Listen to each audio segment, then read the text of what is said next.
आज आप chocolate ice cream बनावा तो मैं एक आधा किलो दूध लीधो, 2 चम्मच मैंने चॉकलेट पाउडर नाख्यो, कोको पाउडर कहवे जिन्हें बढ़िया मिक्स कर काढ़ो, 1 कप खांड की नाखी इन्हें भी बढ़िया मिक्स कर दिया। एक मैंने 2 चम्मच भरन मलाई का नाका, मलाई ने भी बढ़िया मिक्स कर दिया।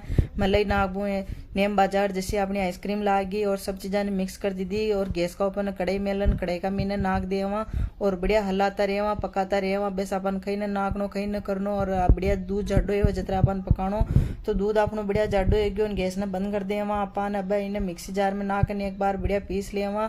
चिमू नेम हल्की वे जाए नेम क्रीमी क्रीमी को टेस्ट आए। अब एक ढावड़ो लीधो जिका मैंने नाक दिया वहाँ ऊपर नु थैली लगान ढाकणो बंद करन फ्रीजर का मैंने 4-5-6 घंटा जितनी देर में जमे इतनी बार मेल दिया वहाँ 4 तो या मैं 6 घंटा का मीनू चेक करूँ तो देख सको अपनी चॉकलेट आइसक्रीम कतरी बढ़िया नेम बाजार जैसी बनन घरे तैयार भी गई। तो ये ऊपर थोड़ी सजा दी दी जेमू चॉकलेटून या अपनी चॉकलेट